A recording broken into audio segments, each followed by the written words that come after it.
the chairman for calling this meeting today, which will increase the oversight of our efforts to ensure our nation's small businesses are fairly represented in the recently enacted American Recovery and Reinvestment Act. I also want to thank our panel of witnesses here today who've taken the time to travel, as was mentioned, from far distances to help address this issue. I am hopeful that they will speak on behalf of previous experiences and also future plans for the potential usage and protection of small businesses and the specific funds associated with this legislation. As we all know, small businesses represent the single most important sector of the American economy.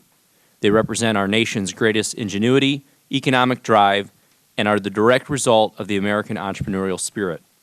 Small business provide a domestic resource for homemade goods and products, the craftsmanship which is rarely matched anywhere in the world.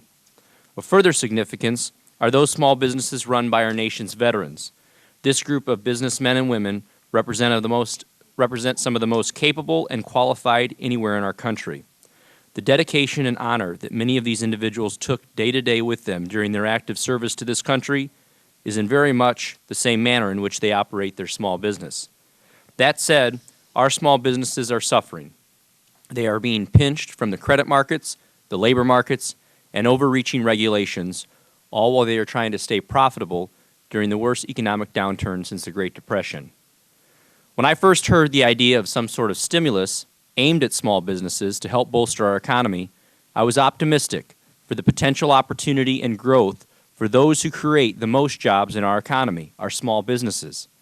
As I have said many times, there is not a member of this House that does not want to vote for a stimulus package. However, as the details emerged of the legislation that was passed, my optimism changed to skepticism and then ultimately pessimism. The more I heard about the American Recovery and Reinvestment Act, the less that I liked. Less than 6% for infrastructure and less than 1% for American small businesses.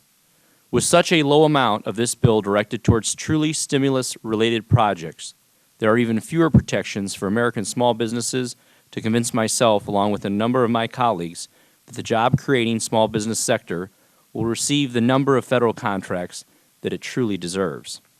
It was this lack of guaranteed for aid to small businesses, or the potential for such, which led to my opposition to the so-called stimulus, something that can truly not be stimulative if it offers no real aid to the sector of our economy, which can have the most direct impact on the American workforce, our small businesses. That said, today we are here to identify how we can ensure that the funding in the American Recovery and Reinvestment Act, specifically designated for our nation's small businesses, will actually reach its intended recipients. During the debate of House Resolution 1, I offered a bipartisan amendment with my colleague Adam Smith of Washington, which would have ensured the government's ability to trace stimulus dollars from the federal government to the state level, to specific towns, and finally for what projects. The purpose for this amendment would have required the citation of the awarded contractor and in some instances the subcontractor in charge of carrying out each project. At the same time, this amendment would have required the full announcement and disclosure of all stimulus-related bids be posted on the recovery.gov website, fully visible to any and all small businesses within a given region. Unfortunately, such an amendment was not adopted. However, I urge this committee to consider a similar approach. The burden of this type of disclosure and reporting should be on the federal government to clearly indicate the intended spending of taxpayer dollars, not on small businesses to comb classifieds to look for project announcements.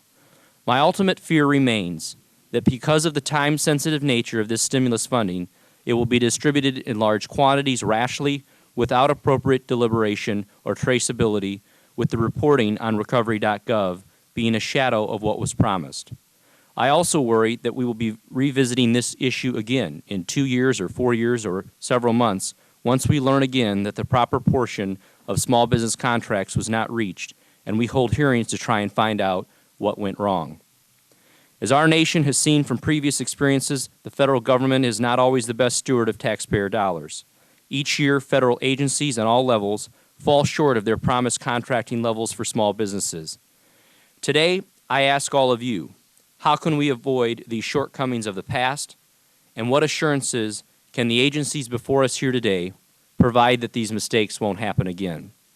I am hopeful here today we can find some answers to these questions and others as we consider how to effectively ensure one of the largest distribution of taxpayer dollars is directed into those economic sectors which can do the most good, our nation's small businesses. Thank you for you being here, and yield back to you, Mr. Chairman.